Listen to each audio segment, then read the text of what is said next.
കൃപാസൗഖ്യം എന്ന ആത്മീയ ചാനലിലേക്ക് ഏവർക്കും സ്വാഗതം.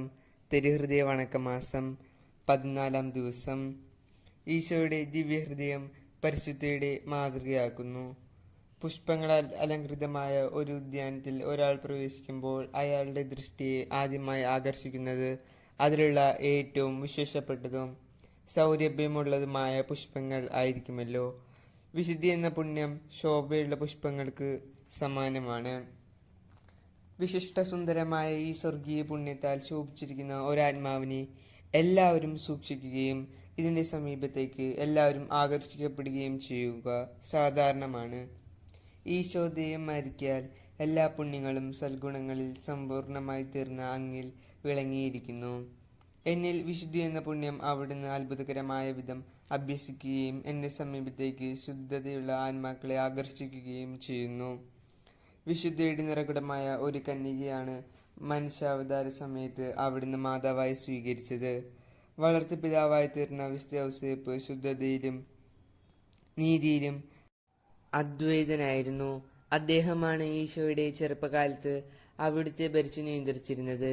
ഈശോയുടെ 12 ശിഷ്യരിൽ വിരക്തരായി വിശിഷ്ട ശോഭിച്ചിരുന്ന വിശുദ്ധ യോഹന്നാനെ അവിടുന്ന് അതീവ വാത്സല്യത്തോടെ സ്നേഹിക്കുകയും സ്വന്തം മാർവിൽ തലചായ്ക്കുന്നതിന് ഈ ശിഷ്യനെ അനുവദിക്കുകയും ചെയ്തു. 30 വർഷത്തോളം ദീർഘിച്ച ഈശോയുടെ ജീവിതകാലത്ത് അനേക വിധത്തിലുള്ള ദുർഗുണങ്ങൾ ആരോപിച്ച് അവിടുത്തെ അപമാനിച്ചിട്ടുണ്ട്. എന്നാൽ ശുദ്ധതയ്ക്ക് വിരോധമായ ഒന്നും അവിടത്തേക്കെതിരായി സംസാരിക്കുവാൻ എതിരാളികൾക്ക് പോലും കഴിഞ്ഞിട്ടില്ല.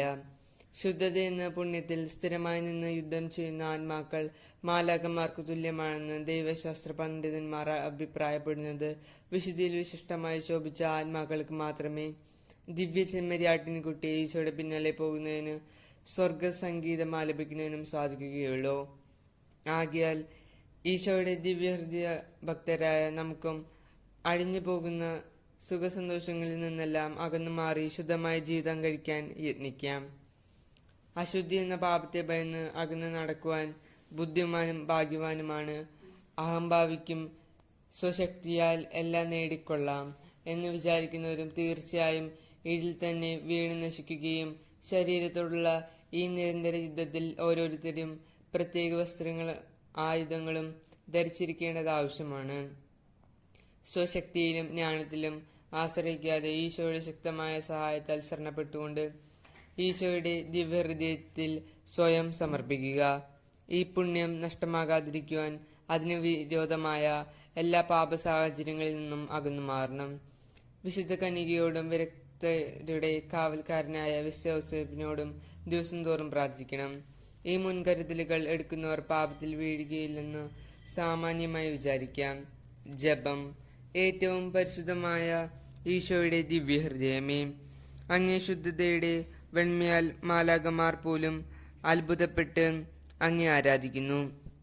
ദിവ്യനാഥ, എൻ്റെ ഹൃദയത്തിലുള്ള അശുദ്ധമായ ആഗ്രഹങ്ങളെയും ക്രമമല്ലാത്ത ആശങ്കകളെയും മാറ്റി മാലാഖമാർക്കെടുത്ത ശുദ്ധതയെ ഇഷ്ടപ്പെടുവാനും പരിശുദ്ധമായ ജീവിതം കഴിപ്പാനും വിശുദ്ധന്മാർക്ക് സ്വർഗത്തിൽ വാഗ്ദാനം ചെയ്തിരിക്കുന്ന ഭാഗ്യത്തിന് യോഗ്യനാക്കുവാനും എനിക്ക് അനുഗ്രഹം നൽകണമേ. കർത്താവെ, അങ്ങേ മണവാട്ടിയായ തിരുസഭയ്ക്ക് പൂർണ്ണ സ്വാതന്ത്ര്യം കൊടുത്തു തന്നിരളണമേ. ഞങ്ങളുടെ പിതാവായ പരിശുദ്ധ പാപ്പയെ സംരക്ഷിക്കണമേ. എല്ലാവരും അങ്ങേ ഏക സത്യസഭയെ അറിഞ്ഞ് ഏകയുടെ കീഴാവുന്നതിന് വേഗത്തിൽ ഇടവരുത്തണമേ.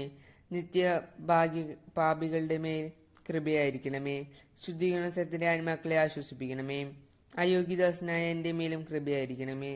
അനുഗ്രഹത്തിന്റെ അമ്മയായ മറിയമേ, ദിവ്യഹൃദയത്തിൻ നാഥേ, ഞാൻ അപേക്ഷിക്കുന്നതും ആഗ്രഹിക്കുന്നതുമായ സകലവരങ്ങളും അങ്ങേ ശക്തമായ മധ്യസ്ഥതയിൽ ശരണപ്പെട്ട് അങ്ങ് വഴിയെ ലഭിക്കുമെന്ന് പൂർണ്ണമായി ഉറച്ചിരിക്കുന്നു. ആമേൻ. സ്വർഗസ്നാനികളുടെ പിതാവേ, അങ്ങയുടെ നാമം പൂജിതമാണമേ. അങ്ങയുടെ രാജ്യം വരണമേ. അങ്ങയുടെ തിരുമനസ്സ് സ്വർഗത്തിലെ പോലെ ഭൂമിയിലും ആകണമേ. അന്നു വേണ്ട ആഹാരം ഇന്ന് ഞങ്ങൾക്ക് തരണമേ. ഞങ്ങളോട് തെറ്റ് ചെയ്തവരോട് ഞങ്ങൾ ക്ഷമിച്ചിരിക്കുന്നത് പോലെ ഞങ്ങളുടെ തെറ്റുകൾ ഞങ്ങളോട് ക്ഷമിക്കണമേ. ഞങ്ങളെ പ്രലോഭനത്തിൽ ഉൾപ്പെടുത്തരുതേ, തിന്മയിൽ നിന്ന് ഞങ്ങളെ രക്ഷിച്ചുകൊള്ളണമേ. ആമേൻ. നന്മ നിറഞ്ഞ മറിയമേ, നിനക്ക് സ്വസ്തി. കർത്താവ് അങ്ങയോട് കൂടെ സ്ത്രീകളിൽ അങ്ങ് അനുഗ്രഹിക്കപ്പെട്ടവളാവുന്നു. അങ്ങയുടെ ഉദരത്തിന്റെ ഫലമായ ഈശോ അനുഗ്രഹിക്കപ്പെട്ടവനാവുന്നു. പരിശുദ്ധ മറിയമേ, തമ്പുരാന്റെ അമ്മേ, പാപികളായ ഞങ്ങൾക്ക് വേണ്ടി ഇപ്പോഴും ഞങ്ങളുടെ മരണസമയത്തും തമ്പുരാനോട് അപേക്ഷിച്ചുകൊള്ളണമേ. ആമീൻ. പിതാവിനും പുത്രനും പരിശുദ്ധാത്മാവിനും സ്തുതി, ആദിയിലെ പോലെ ഇപ്പോഴും എപ്പോഴും എന്നേക്കും. ആമീൻ. പരിശുദ്ധിയുടെ ആലയമായ ഈശോയുടെ ദിവ്യഹൃദയമേ, വിശുദ്ധ ജീവിതം കഴിക്കുവാൻ അനുഗ്രഹം നൽകണമേ. ഈ വീഡിയോ എല്ലാവരിലേക്കും എത്തിച്ചേരുവാൻ ഈ ചാനൽ ലൈക്കും ഷെയറും സബ്സ്ക്രൈബും ഒപ്പം ബെല്ലൈക്കണും കൂടി ചെയ്യണമേ. അടുത്ത വീഡിയോയുമായി കാണുന്നതുവരേക്കും യേശുനാമത്തിൽ ഞാൻ എല്ലാവർക്കും നന്ദി പറയുന്നു. ആമീൻ.